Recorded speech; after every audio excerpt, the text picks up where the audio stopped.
오늘 말씀의 제목은 나는 아무것도 아닙니다. 나는 아무것도 아닙니다. 여러분 같이 고백해 보실까요? 시작! 나는 아무것도 아닙니다. 그러니까 주님 앞에서는 아무것도 아니에요. 근데 이제 주님께서는 우리를 존귀한 자녀로 보시지만 우리가 주님 앞에 이렇게 우리 자신을 봤을 때는 정말 아무것도 아니란 것을 느끼게 됩니다. 네, 야고보서 4장 14절 말씀이 오늘 주제 선고인데요. 제가 읽어드리겠습니다. 내일 일을 너희가 알지 못하는도다. 너희 생명이 무엇이냐? 너희는 잠깐 보이다가 없어지는 안개니라. 아멘. 그러니까 주님 앞에서 창조자이시며 진짜 영원히 존재하시는 그분 앞에서 진짜 우리는 이 세상에 잠깐 왔다가는 안개에 불과합니다. 제가 이번 주 말씀의 주제를 이렇게 잡은 이유는 이제 집에서 잠자기 전에 기도를 해요.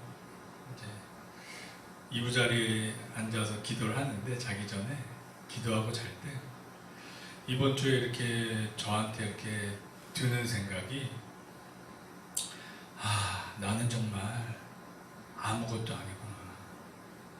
정말 아무것도 아니었구나. 예. 그런데 이제 사람들이 예수님을 만나고 이렇게 교제하고 살기 전에는 자기가 nothing이란 걸 몰라요. I am nothing. 나는 아무것도 아닌 것을 모르고 I am something. 뭔가 나는 대단한 건 줄 알아요. 그러니까 물론 주님은 우리를 그렇게 존귀하고 귀하게 여기지만 우리가 우리 자신을 봤을 때 나는 스스로 대단한 존재인 줄 착각을 하고 살 때가 많아요. 네. 그거는 사탄이 주는 생각이죠. 왜냐하면 사탄 스스로가 하나님의 그 역할을 스스로가 자처하는 나는 something이다. I am something. I am something special. 광고 카피에 나오는 그렇게 착각을 하게 만들어요. 저도 그랬었고, 저도 청소년기에 중고등학교 때 교회를 다녔음에도 불구하고 어떤 생각을 했었냐면 정말 예수님을 만나지 못했었던 거예요. 초등학교 들어가기 전에는 정말 믿음이 있었다가 막 믿음을 잃어버렸어요. 그래서 청소년기는 어떤 생각을 했었냐면 아주 교만하게 나도 예수님처럼 살 수 있지 뭐. 막 이런 교만. 나도 뭐 예수님처럼 사랑을 실천하면서 살면 되지 뭐. 그러니까 아무것도 몰랐던 거예요. 너무 어리고 너무 편안하게 진짜 살다 보니까 그런 걸 몰랐던 거예요. 근데 정말 주님 뜻대로 살아보려고 애쓰고 노력하다 보니까 알게 되는 거예요. 정말 나는 주님 앞에 할 수 있는 게 없구나. 나는 정말 아무것도 아니구나. 라는 고백이 이제는 너무나도 자연스럽게 나와요. 나올 수밖에 없어요. 그게 진짜 우리 예수 믿는 크리스찬들의 고백일 수밖에 없다고 봐요. 왜냐하면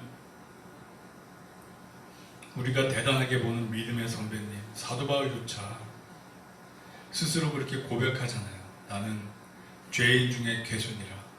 우리가 보기에는 참 정말 주님 뜻대로 열심히 헌신하면서 귀하게 사신 분이잖아요. 그래서 우리가 보기엔 위대해 보이지만 그분 스스로는 주님 앞에 나는 I am nothing이 되는 거예요. I am nothing. 나는 아무것도 아닙니다. 나는 죄인 중에 괴수입니다라고 그렇게 고백을 할 수밖에 없는 거예요.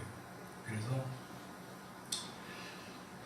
진짜 주님 앞에 내가 아무것도 아니라는 것을 생각하면서 일단 첫째는 우리 생명의 유한함을 느낄 수밖에 없잖아요. 주님 앞에 안개라는 것. 시편 90장 10절에 말씀을 보면 우리의 연수가 70이요 강건함은 80이라도 그 연수의 자랑은 수고와 슬픔뿐이요 신속히 가니 우리가 날아가나이다. 마치 이 활시 위에서 화살이 숑 날아가는 것처럼 우리 인생이 그렇게 한순간에 눈 깜빡할 사이에 지나간다는 거예요. 이 시편 기자의 말처럼 정말 그래요.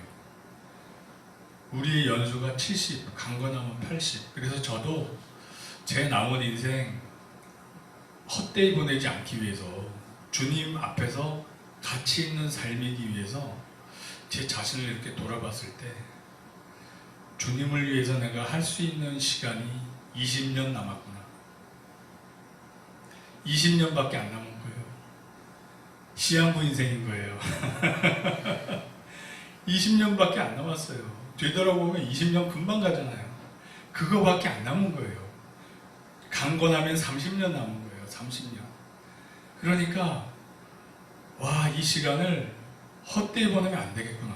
이런 생각이 들어요. 그래서 저와 여러분들이 내 자신의 이제 삶을 이제 역산해 보는 거예요. 내가 몇 년이 남았나. 내가 70 내지는 80까지 주님이 주신 생명이다, 수명이다 생각했을 때 역산해 보는 거예요. 그래서 그 남은 시간 어떻게 보낼 것인가 그 계획을 주님 안에서 잘 짜서 정말 후회 없는 삶, 아깝지 않은 삶을 살아야 되리라 이렇게 생각을 합니다. 제가 어제 그 밤에 이제 도서관에서 11시에 이제 도서관 끝나는 시간에 집에 와서 텔레비전을 잠깐 틀고서 나는 자연인이다라는 프로를 봤어요. 그 한번 1시간 정도 되는데 그 프로에 나오신 분이 이렇게 기억에 남아요. 그분이 58세, 그러니까 40대부터 직장 생활하면서 공부를 하셨대요. 대학을 뒤늦게 가셔서 58세에 박사학위를 2개를 받으셨대요. 58세 행정학과 법학의 박사학위를 받았는데 이분이 그렇게 60세에 은퇴를 하시고 그냥 산에 올라와서 산에서 오두막 찍고 부인을 기다리면서 사는 거예요. 그러면서 제가 그분을 보면서 드는 생각이 두 가지가 있어요. 제가 세상적인 관점에서 봤을 때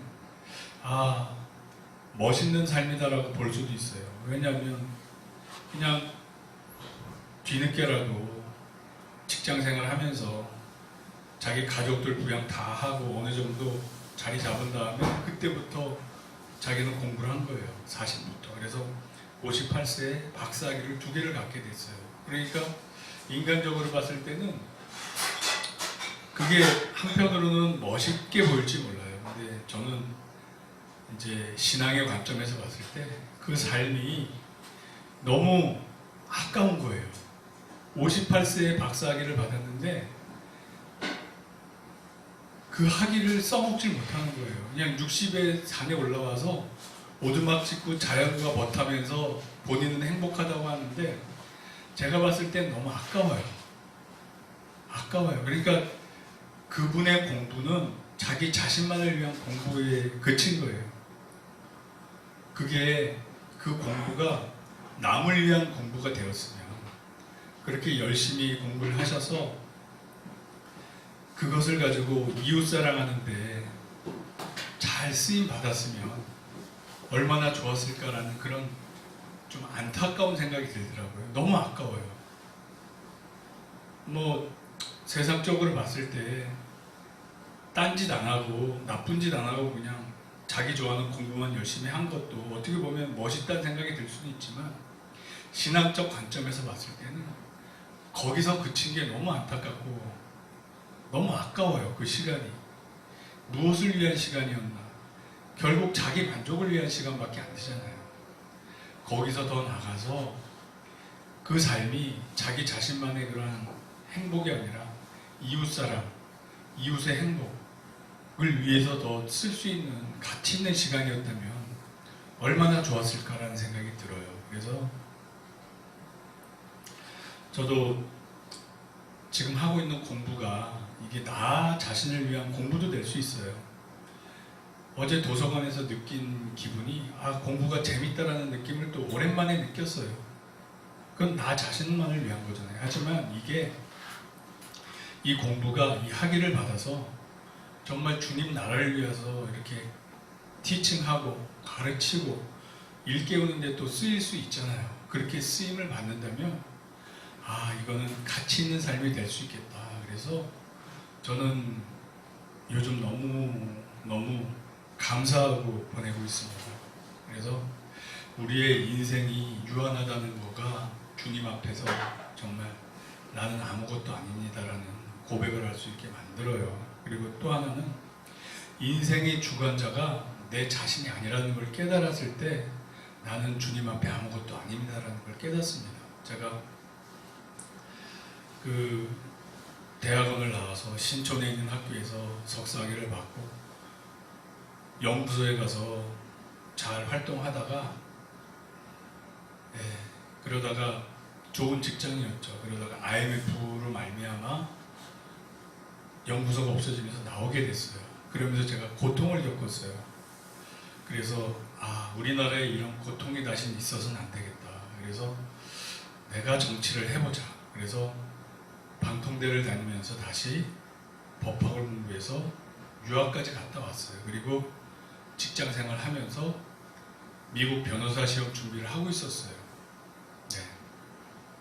한 3년 정도 공부해서 이제는 시험 보면 변호사 붙을 수 있겠다 수준이 왔을 때 정말 그 혈액암 3기가 발견돼서 다 내려놓게 됐어요. 그러니까 내가 그 인생을 아무리 계획을 해도 그 발걸음을 인도해 주시는 분은 하나님이에요. 그러니까 결국 인생의 주관자는 하나님이시란 것을 깨달았을 때 주님 앞에 나는 진짜 아무것도 아니구나 라는 것을 고백할 수밖에 없게 돼요.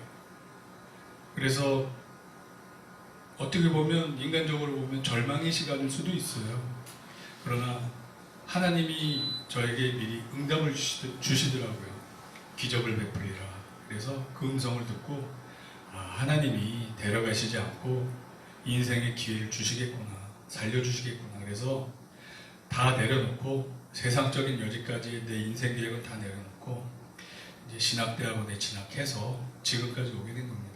그래서 제 2의 인생인 거죠. 그래서 저는 요즘 너무너무 행복하고 제가 느끼기에 뒤늦게 인생의 절정기를 맞고 있습니다. 할렐루야. 저는 지금 인생의 절정기라는 생각을 해요, 스스로. 20대 때, 30대 때도 아니고 지금이 인생의 절정기구나. 왜냐하면 주님한테 순종을 했으니까 이 삶이 쭉 오면서 시간이 지날수록 점점 더 행복함을 느껴요. 주님 안에서 평안과 기쁨을 느껴요. 하나님 나라는 먹는 것과 마시는 것이 아니요 오직 성령님 안에 있는 의와 평강과 희락이라. 그래서 그런 걸 느끼니까 인생의 절정기를 맞고 있구나라고 감사하고 있습니다.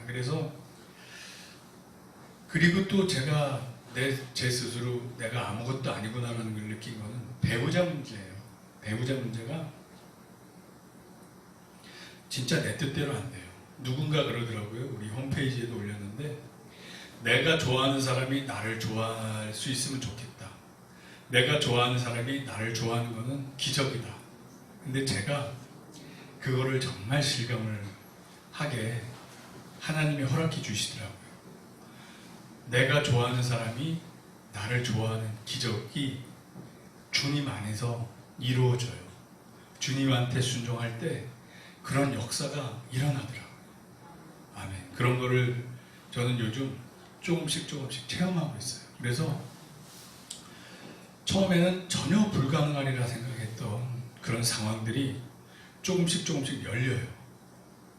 예, 그래서 상대방의 마음이 조금씩 열리고 저를 향한 마음이 읽혀져요. 조금씩. 그런 걸 보면서 와, 이 과거에는 제가 이거는 불가능하다 생각했던 일인데 그런 일이 이렇게 막 벌어지는 걸 보면서 역시 하나님은 전능하시구나. 그런 걸 느끼면서 이성 문제, 배우자 문제 또한 하나님께서 어떻게 움직이시느냐에 따라 달렸다는 것을 느끼면서 아, 진짜 나는 아무것도 아니구나. 아무것도 아니었구나. 내 스스로 할 수 있는 게 아무것도 없었구나. 네. 그런 걸 느끼게 돼요. 그리고 그걸 고백할 수밖에 없게 돼요. 그래서 이곳에 오신 분들은 다 주님의 뜻 안에서 그런 기적이 일어날 줄로 믿습니다.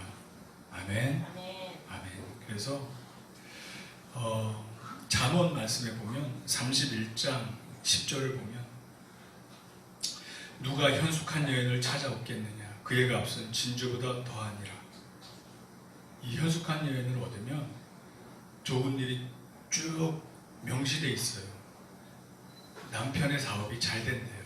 마음이 안정되니까. 그리고 이런 배우자는 자기 가족한테 선을 행한대요. 그리고 살림을 규모 있게 해서 뿔린대요. 그리고 이웃을 사랑한대요. 약한 자들을 돕고 지혜롭게 말을 한대요. 네. 기분 상할 일이 없겠죠. 남편을 존중해주고 그리고 또 자녀 양육을 잘 한대요. 그러니까 이런 현숙한 여자는 정말 주님을 통해서 인도받을 수밖에 없어요. 잠언 18장 22절 말씀을 보면 아내를 얻는 자는 복을 얻고 여호와께 은총을 받는 자니라.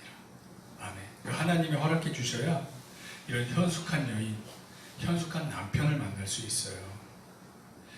그래서 잠언 31장 30절을 보면 고운 것도 거짓되고 아름다운 것도 헛되나 오직 여호와를 경외하는 여자는 칭찬을 받을 것이라. 네, 이거는 우리 자매님뿐만이 아니라 형제님도 마찬가지라고 봐요. 그래서 결론으로 말씀드리면 일단 우리가 주님 앞에서 삶의 우선순위를 딱 정해야 될 것 같아요. 네, 내가 세우는 나의 인생 계획은 무의미해요. 네, 그래서 주님의 인도하심 따라 주님의 뜻을 구하고 그 뜻대로 사는 삶을 살게 되면 그 삶 자체가 그때부터 회복이 되는 거예요. 인생의 회복기에 들어서는 거예요. 제 삶과 인생이 그거에 대한 증거입니다. 간증입니다. 그래서 주님 뜻대로 살게 되면 인생이 회복이 되고 그러다 보면 가정까지도 회복시켜 주셔요. 그런 기회를 주셔요. 아멘. 그러면 주님 뜻대로 살면 내 환경, 내 주변, 내 가까운 데서 찾을 수 있게 역사해 주셔요. 먼 데 있지 않습니다. 네, 무지개는 저 멀리에 먼 곳에 있지 않아요. 파랑새는 저 먼 곳에 있지 않아요. 주님이 파랑새를 바로 내 앞에 그냥 이 근처에 순종하지 않을 땐 눈이 가려서 안 보이다가 순종하면 눈이 딱 열려서 사도 바울이 눈이 가려졌다 성령 충만해지고 눈이 딱 허물이 벗겨진 것처럼 보이게 돼요. 그러면 그때 주님의 뜻에 맞게 좋은 지혜로운 형제자매님들을 눈에 띄게 해줬음에도 불구하고 세상적 생각으로 거부하시면 그건 말짱 꽝이고 그럼에도 불구하고 내가 순종하시면 주님이 인도해 주신 그 현숙한 여인, 지혜로운 형제를 만나실 수 있어요. 아멘. 아멘. 그래서 아주 주님의 인도하심 안에서 그런 복된 가정을 이루시길 저와 여러분들이 그런 복을 누리시길 축복합니다. 아멘. 자, 마지막 요한3서 1장 2절 4절 말씀으로 마무리 짓도록 하겠습니다. 사랑하는 자여, 내 영혼이 잘된 같이 내가 범사에 잘되고 강건하기를 내가 간구하노라. 내가 내 자녀들이 진리 안에서 행한다 함을 듣는 것보다 더 기쁜 일이 없도다. 아멘. 이게 바로 우리가 이렇게 잘 되고 진리 안에서 살기를 바라는 게 우리 구주 예수님의 마음인 것입니다. 아멘. 이렇게 살아서 가정이 저와 여러분 모두 회복될 줄로 믿습니다. 기도하겠습니다. 할렐루야. 사랑과 은혜가 풍성하신 하나님 아버지 감사합니다. 오늘도 귀한 주말 오후 아버지께서 허락하신 시간 안에 주님의 귀한 형제 자매님들이 믿음의 형제 자매님들이 모였습니다. 아버지 이 시간이 헛된 시간이 되지 않고 영적 성장을 가져오는 시간이 되게 하시고 아버지께서 눈을 열어주셔서 온전한 주님 안에서의 형제 자매의 사랑과 교제를 허락해 주시고 이러한 교제 속에서 주님께서 인도해 주시는 합당한 배우자도 만날 수 있게 허락해 주시옵소서. 아버지 이제 교제 시간에 성령님께서 마지막까지 인도하셔서 사랑과 평안 속에서 좋은 시간 되게 허락해 주시옵소서.